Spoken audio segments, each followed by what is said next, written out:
El Economista, podcast. Hola, ¿qué tal? Bienvenidos y bienvenidas a Coffee Break, un podcast de Capital Humano y El Economista, donde hablaremos de todo lo relacionado con el mundo del trabajo, el desarrollo de carrera y la política laboral en México y el mundo. El Coffee Break. Hola, ¿qué tal? Gracias por acompañarnos en una nueva edición del Coffee Break, este espacio donde conversamos de los pormenores y detalles del mundo del trabajo. Como siempre, mi nombre es Felipe Morales Fredes y aquí está a mi lado Gerardo Hernández. Qué gusto estar contigo, Felipe, y gracias por acompañarnos en una entrega más, desde donde nos escuchen, desde la oficina y a escondidas del jefe, en el transporte. Gracias. O manejando en el tráfico. Bueno, sí, pero si solo escuchen, no vayan a desviar no la mirada, mensajes, por favor, no contesten mensajes, solo escuchen. Muchas gracias por acompañarnos. Oye, Felipe, pues hoy tenemos un tema muy interesante, quédate con nosotros porque sí vale la pena reflexionar en torno a esto, la cultura organizacional.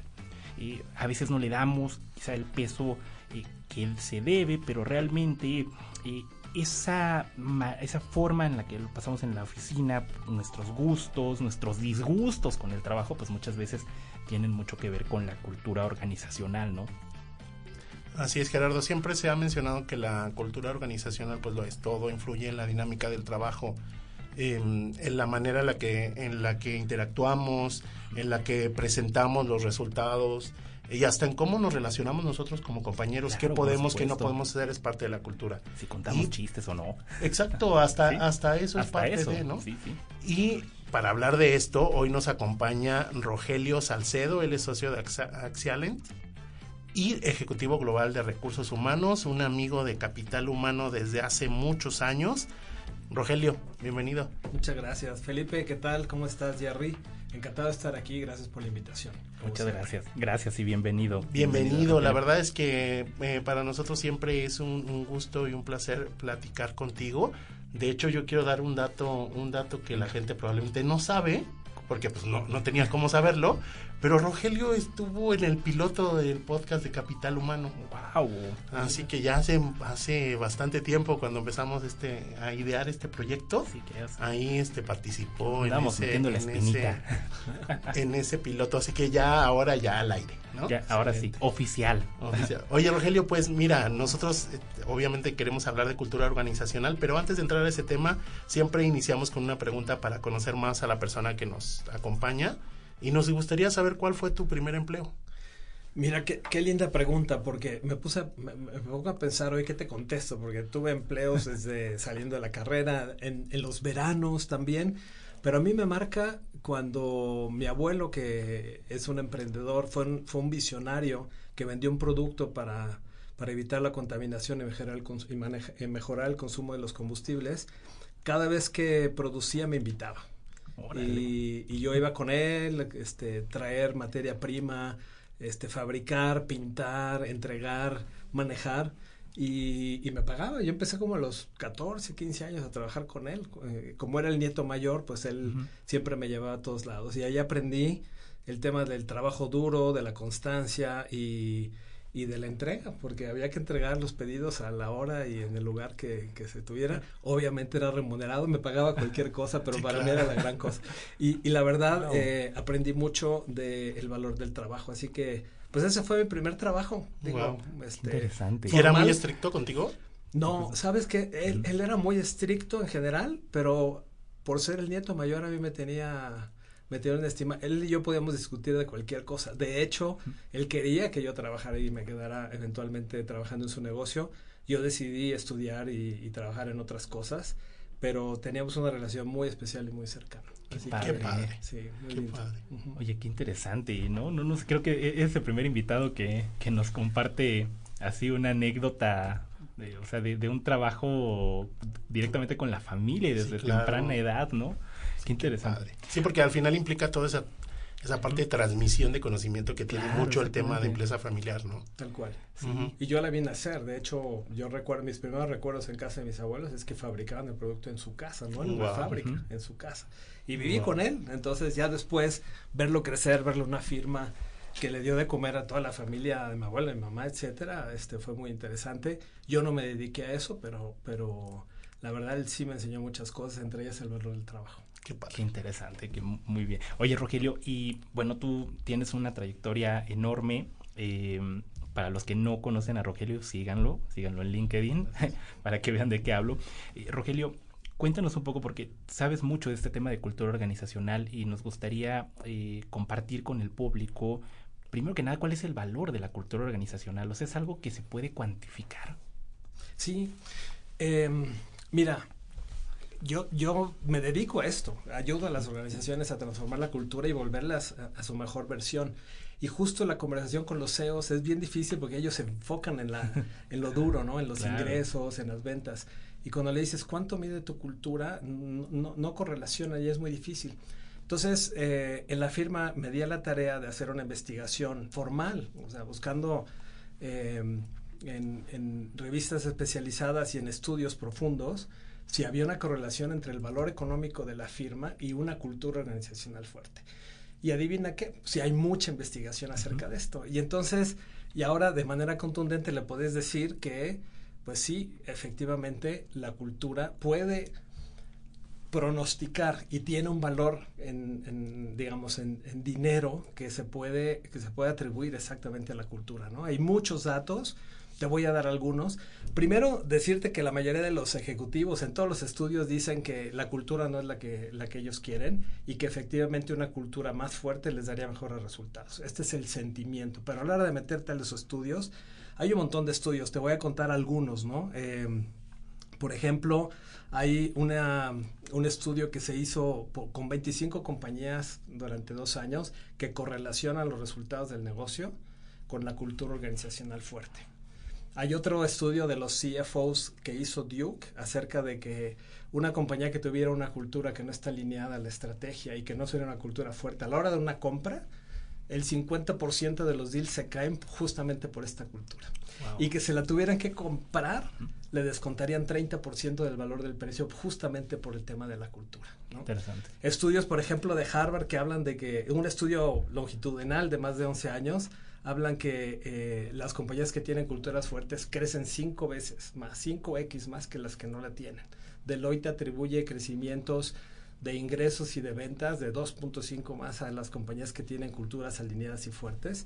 Y hay un último estudio que a mí me encantó, que publicó el Conference Institute, que habla de que cuando hicieron un estudio en los World Most Admired Companies con 500 CEOs, hablaron de que la cultura tiene un valor atribuido entre el 30 y el 50% del valor de la compañía, se atribuye a la cultura.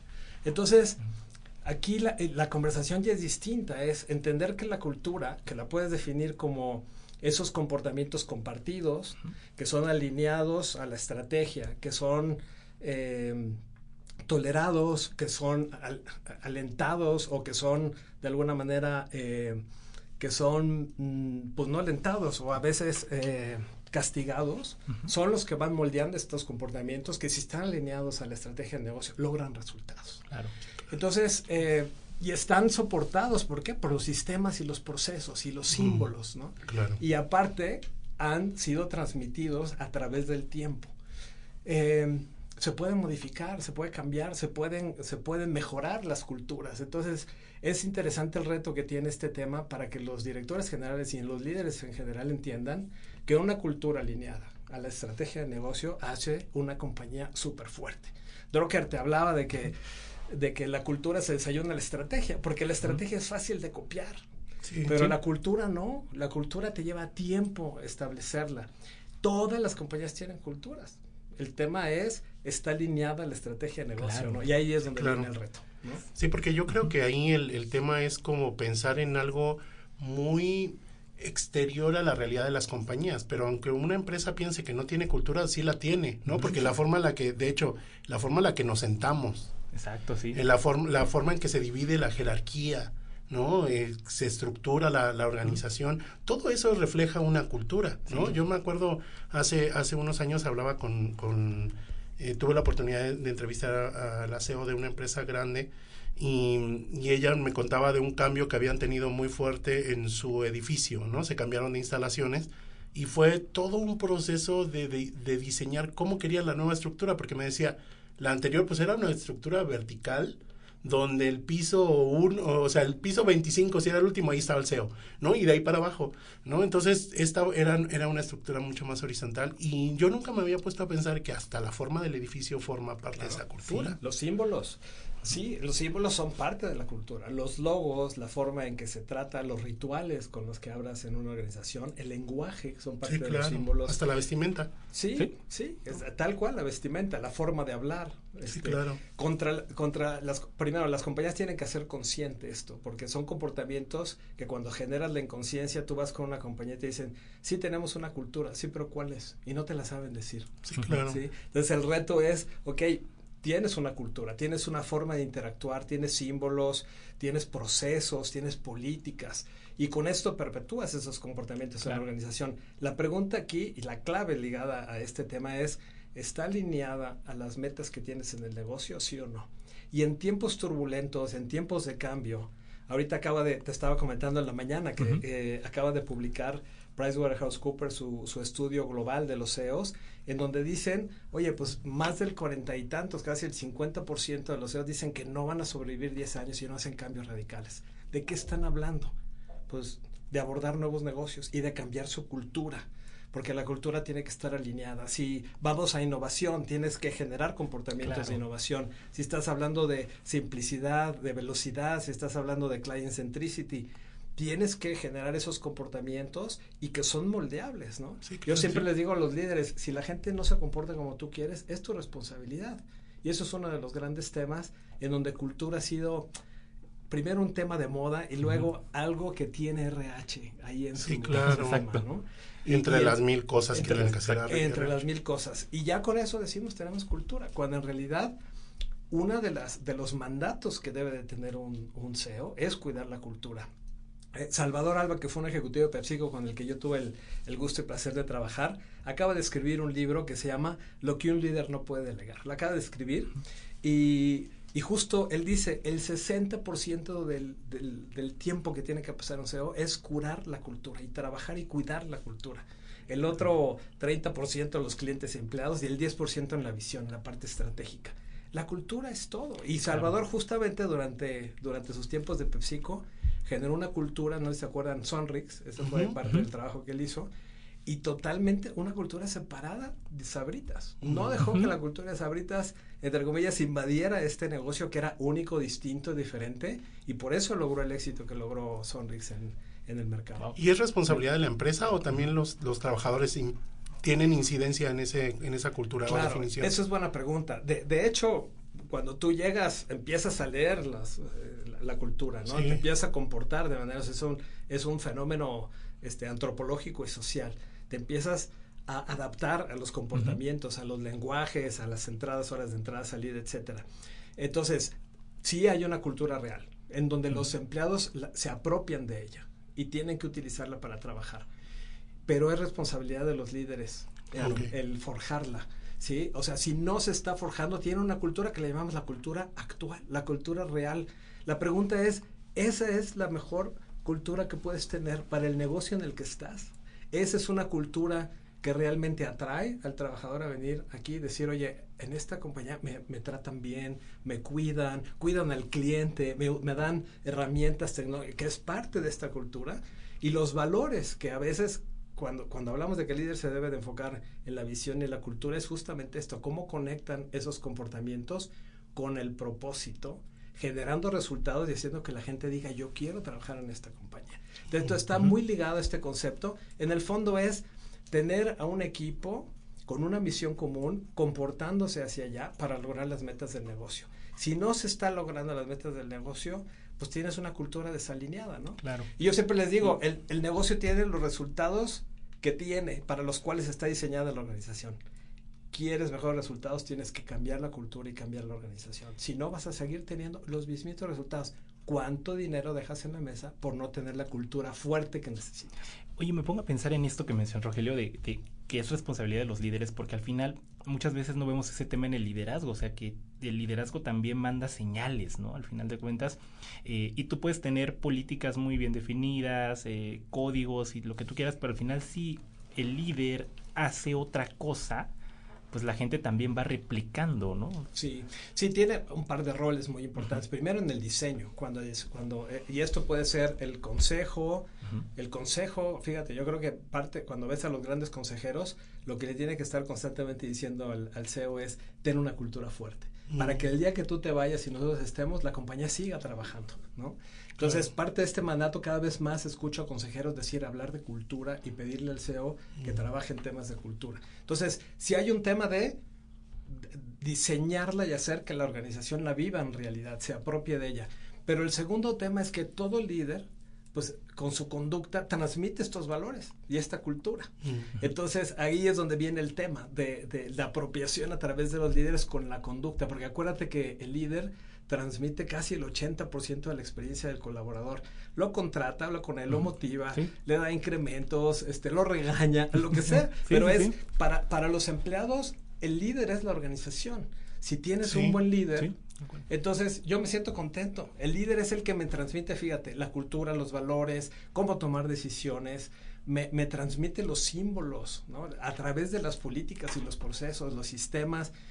Pues eso es, si tú tienes una cultura fuerte, normalmente vas a ver a líderes totalmente alineados que respiran la cultura, ya de una manera inconsciente.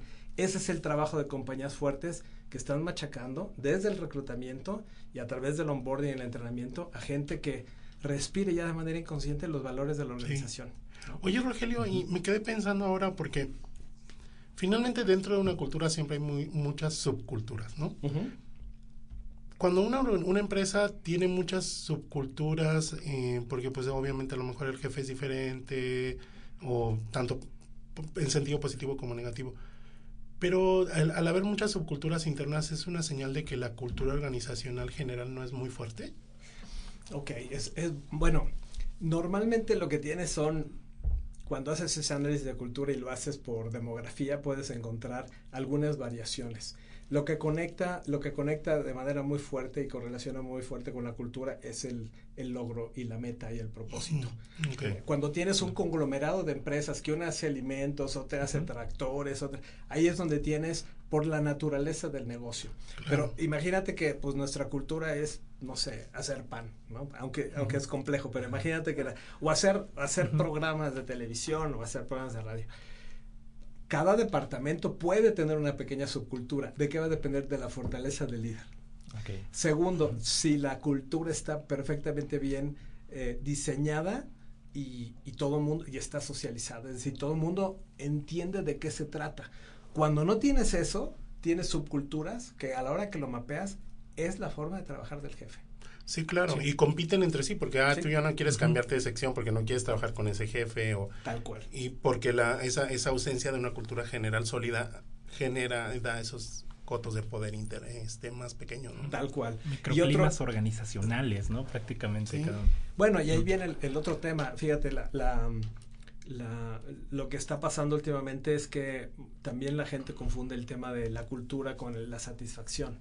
Porque la satisfacción se refiere un poco más hacia cómo está viviendo el empleado la experiencia, ¿no? Y que tiene mucho que ver más con los procesos, que cómo lo trata. Y sí, claro, hay una parte de cultura, pero la cultura tal cual es justamente los comportamientos clave en el resto de la organización, claro, hacia todos niveles.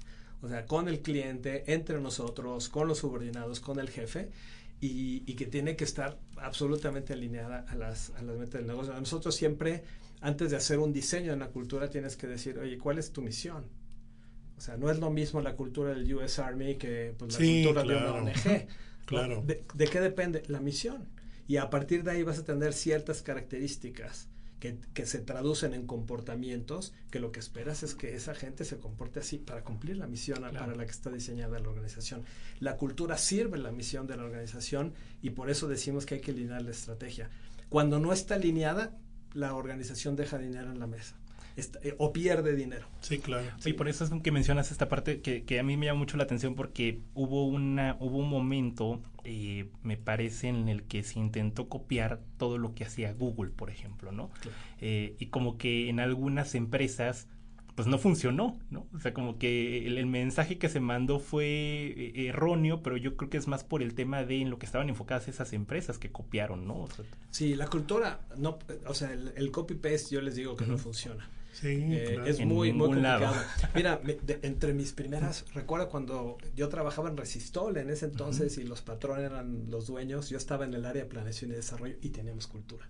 Y recuerdo cuando llegó uno de los patrón con un libro In Search of Excellence, no sé si se acuerdan, sí, de los primeros acerca de estas compañías, y le dijo al director de planeación, en ese entonces era un colombiano, Luis Muñoz, que le dijo, así es como quiero que sea mi compañía. Sí. Y nos volteamos a ver diciendo, ok, misión imposible, porque obviamente las culturas llevan tiempo implementar y la copia de la cultura no es así. O sea, justamente es un diferenciador. Es como si yo te digo, yo puedo tener el plan estratégico de Apple, pero de ahí a tener la cultura de Apple, tengo que replicar una serie de cosas muy complejas que llevan muchísimo tiempo. Desde dónde fue creada, desde los símbolos, todas las historias y toda la experiencia. Y de nuevo, ¿cuáles son los comportamientos clave, no? Por ejemplo, para Apple, el tener un líder fuerte como Jobs, pues obviamente moldeó una cultura diferencial, ¿no? Y luego escoger a un líder que le dé esa continuidad a esos valores, no te creas que fue tan fácil. Sí. ¿No? Sí, porque aparte es, o sea, el simple hecho de, digamos, el ejemplo de Apple, ya que lo estamos tocando en la mesa, ¿no? O sea, yo pongo una empresa o tengo una empresa y digo, yo quiero tener la cultura de Apple, pero ni siquiera me dedico a hacer los mismos productos que hace Apple. Entonces es como, pues la cultura está en función de todo lo que haces, no necesariamente, o sea, no es esa copy-paste como decías, ese modelo organizacional me gusta, pero ni siquiera te dedicas a lo mismo. No, claro. Ahora sí puedes, por ejemplo, decir, si la innovación como la que tiene Apple es crítica para mi negocio, ¿cómo implemento ese atributo cultural que es la innovación y hago que mi organización viva todo el tiempo el tema de innovación? Entonces, con mi misión, con mi estrategia, ¿cómo hago para que los empleados, desde el primero hasta el último, realmente vivan la innovación? Y claro que se puede, porque cualquier atributo lo puedes cambiar, lo puedes introducir, tienes que moldearlo con comportamientos, con líderes, explicando a la gente por qué queremos que haya, por ejemplo, innovación, y luego cambiar todos los procesos. Ejemplo, desde el reclutamiento. Sí, claro. Queremos gente que innove, que no venga, que no sea cortada con la misma tijera. Segundo, los procesos, imagínate, por ejemplo, reconocimiento y recompensa. Si me equivoco, ¿me van a correr? No te preocupes. Aquí le pagamos al que más se equivoca. Claro. Porque el que se equivoca está siendo innovador y nos va a sacar la próxima generación de productos. Entonces, tienes que cambiar tus modelos de reconocimiento, de pago, de bonos. Fíjate, los símbolos, el día de la innovación, los grupos de innovación, todo eso va moldeando una cultura en donde dices, aquí claro que se respira innovación desde que llegas, ¿no? Claro. No es copiar el atributo. No es ponerlo en una encuesta.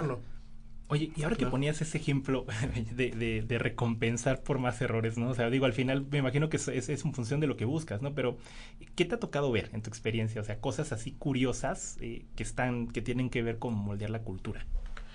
Bueno, a ver, muchas de ellas se atribuyen al tipo de negocio, ¿no?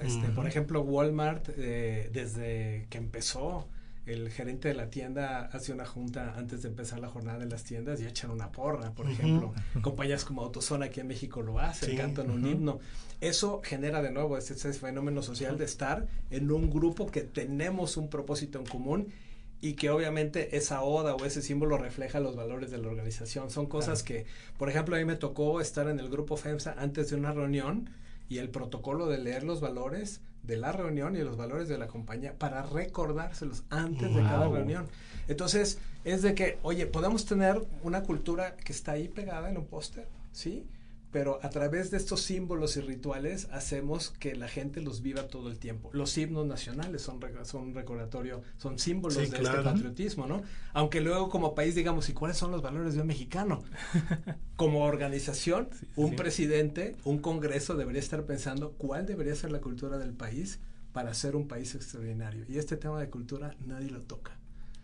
Es responsabilidad de nadie y de todos, ¿no? Pero si te fijas, los países que tienen culturas fuertes, que tienen valores muy compartidos y que están en la raíz, son los países pues en donde mejor se vive. Sí, claro. Sí, potencias. Y oye, Rogelio, y en ese sentido, ¿cómo o cuáles son elementos en común que ves que tienen? Porque me imagino que pues en esta falta de intencionalidad detrás de la cultura, pues se pueden provocar culturas tóxicas, ¿no? Sí. ¿Y cómo ves qué tan común es realmente este tema? Bueno, te diría que es más común de lo que pensamos. Hace poco encontré un estudio del Mackenzie Health Institute y justamente hablando del tema este tema del burnout, ¿no? Uh-huh. Y de las culturas tóxicas.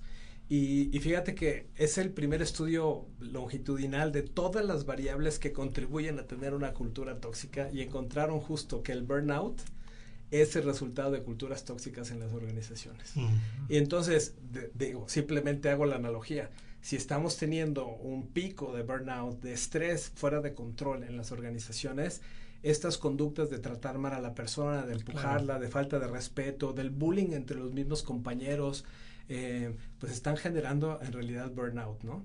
Si hay compañías que tienen conductas tóxicas, son compañías que normalmente logran resultados sin preocuparse por el cómo los están logrando, y que realmente nunca leen y nunca escuchan a los empleados desde el punto de vista de qué tipo de cultura tienen, ¿no? Y entonces esas compañías pues van a vivir con rotaciones gigantescas. Eso te iba a decir, deben tener altísimas tasas de rotación. Sí, imagino que de pronto hasta lo podemos promover inconscientemente, ¿no? O sea, me pongo a pensar en esas empresas donde hasta parece certamen, ¿no? De a ver quién se desgastó más, ¿no? No, yo trabajé hasta las 3, no, pues yo hasta las 4, yo estoy aquí desde las 9, no, pues yo llego a las 8, ¿no? O sea, y no nos damos cuenta que a veces estamos promoviendo esa parte, ¿no? Claro. Bueno, de nuevo, tú puedes llegar a una organización con esa cultura y que te digan, es que si no es así, mejor vete. Porque esta es una compañía muy dura, y tienes que aguantar horas largas de trabajo, no te puedes ir hasta que el jefe, y si el jefe viene y te regaña y te dice que eres un tonto, te tienes que aguantar. Y hay veces que la gente se queda porque no tiene otra opción. Esas culturas tóxicas obviamente viven con un gran roce, un desgaste humano, no tienen los resultados que tienen y viven con una serie de problemas crónicos, entre ellas la rotación, el que la gente se enferme, el presentismo, obviamente. Entonces, claro, el tener una cultura mucho más abierta, de nuevo, en donde este journey o este camino del colaborador a través de todas las experiencias sea satisfactorio, vas a tener una compañía donde vas a poder atraer a la gente que tú quieres, que ahora es un gran tema con esta guerra de talento. Las culturas van a hacer la diferencia porque las personas que tienen talento van a escoger en qué compañías van a trabajar. Y olvídate de que, ¿cómo hago para reclutarlas? Lo mejor es que puedes invertir en tu cultura y en tu imagen de empleador, porque ellas van a querer ir ahí. Sí, claro. No al revés, de que las tengas que jalar por dinero o porque no tienen una cultura compatible. Es la mejor inversión que pueden hacer. Sí. Oye, Rogelio, ahora que mencionas esa parte, increíble, pues ya estamos llegando al final, pero tenemos muchas tradiciones aquí en el programa y una de ellas es el dato detrás del dato. Pónganle música así de suspenso. El dato detrás del dato. Vamos a compartir contigo un dato que queremos que nos ayudes a desmenuzarlo. De acuerdo con el estudio de Market Research 2024 de PandaP, el 51% de las empresas reporta un crecimiento fuera de lo habitual de la rotación laboral. Y el primer factor que identifican las empresas es justo el clima laboral. Preguntarte, pues, ¿cómo percibes tú esto? Ya lo comentabas un poco, el tema de la alta rotación, pero, o sea, ¿cómo percibes, digamos, el mercado? O sea, ¿realmente el talento ya está tomando ciertas decisiones más allá del salario? Sí, por supuesto. O sea, venimos hablando del salario emocional desde hace muchos años. Y cada vez es más importante. Ahora, vives un fenómeno que antes no vivías. Ahora hay escasez de talento. Entonces también el talento puede poner sus condiciones y decir, oye, a ver, o me trata bien o me voy. Sí, claro. O me hacen un plan de carrera y yo aprendo y soy mejor que como entré aquí y yo me voy. Entonces, ahorita justamente yo estoy de acuerdo contigo. Las empresas tienen que primero saber escuchar. A ver qué opina la gente, cómo se siente la gente. Y segundo, diseñar pues procesos de gente, esta parte de la experiencia del colaborador, que es uno de los temas que más se está hablando. ¿Y por qué está de moda? Pues que si arreglas la experiencia del colaborador, la gente se va a quedar. Claro, Fíjate, te voy a dar este concepto que a veces es muy complejo para mucha gente entenderlo, pero el empleado está siendo un consumidor de experiencias de trabajo. Es el cliente y viene a comprar y a vivir experiencias de trabajo. Si esas experiencias de trabajo no son buenas, desde el reclutamiento, desde el onboarding, desde el trato al jefe, se va a ir. Sí, claro. Porque tiene expectativas muy altas. igual que un cliente con tu producto. Entonces, si cambiamos ese switch del punto de vista de RH y decimos, oye, si este es mi cliente, tengo que estar monitoreando y darle experiencias satisfactorias, conectado con el propósito y con una buena cultura, se van a quedar. Sí, claro. Y te van a dar su mejor versión de cada uno de ellos. Y les va a doler cuando se tengan que ir por la circunstancia que o no se van, o les va a costar. Ese es justamente el salario emocional. Sí. ¿Cuánto es la diferencia de lo que no tienes desde el punto de vista de remuneración que te implica irte por perder esos beneficios? Compañías que trabajen en eso, pues van a tener retención y no van a tener que pagar salarios muy por encima del mercado, porque la gente va a querer decidir quedarse. Totalmente. Qué importante tema, ¿no? Porque al final del día, todos los que trabajamos dentro de una organización estamos sumergidos en eso, así como a nivel país tenemos cultura, ¿no? Y valores y dejar pasar, en teoría, ¿no? O sea, saber dónde se cruzan las calles, etcétera. Esa cultura cívica, por mencionar un ejemplo, pues en la empresa también, ¿no? O sea, está todo ese set de valores que tenemos y que nos deberían llevar a un objetivo, a un objetivo común, y aparte yo siento mucho más intencional de lo que realmente es en las empresas. Oye, Rogelio, y regresando al inicio, sí, ¿no? ¿Qué es una experiencia que aprendiste de trabajar con tu abuelo que hoy que quieras compartirle a la audiencia? Wow, mira, algo que también puedo correlacionar con mis primeras buenas experiencias de trabajo que me dio mi abuelo fueron dos cosas. La confianza absoluta. Él me decía, hazlo y haz lo que tengas que hacer. Me dio las llaves de un camión sin saber manejar camión y aprendí a manejar camión, por ejemplo. Confianza absoluta y esa sensación de que esa confianza, ese empoderamiento me hace sentir sumamente poderoso para hacer cualquier cosa. Y segundo, la responsabilidad incondicional. Que me decía, hay que hacerlo, y si nos teníamos que quedar toda la noche y toda la madrugada para entregarlo, lo hacíamos. Y ese logro de decir, oye, lo logramos, se entregó y funcionó. Y esas cosas son las que luego pues me pongo a pensar si las he tenido en otras organizaciones, y donde mejor me he sentido es donde me dan esa confianza y obviamente asume que con la confianza viene la responsabilidad. Así es. Qué buena combinación, ¿no? Sí, por supuesto, porque a veces también no nos atrevemos a hacer algunas cosas cuando, pues, igual y no pierdes nada con intentarlo, ¿no? Sí. Si fallas, llegas al mismo punto del que partiste. Y qué importante, ¿no? Darle nosotros como personas que estamos en posiciones de liderazgo dentro de la organización, esa confianza a las personas de nuestros equipos, decirle, pues hazlo, tienes esta idea, hazla. Exacto. Pero asume la responsabilidad que implica, ¿no? Sí, también. O sea, es sumamente relevante.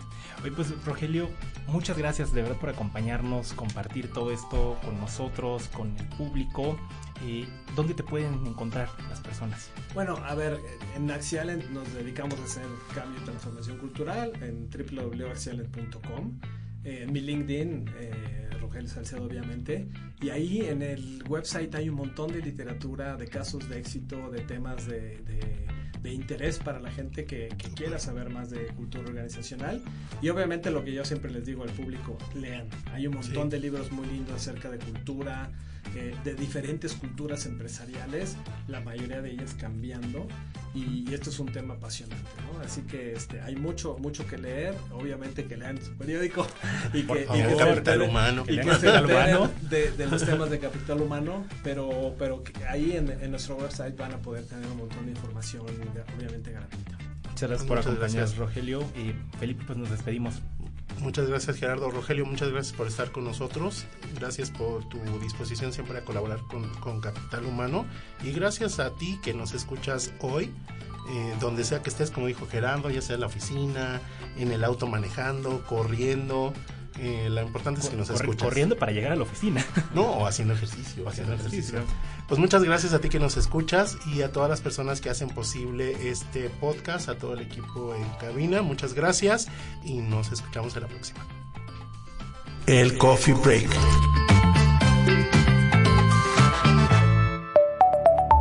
El Economista, podcast.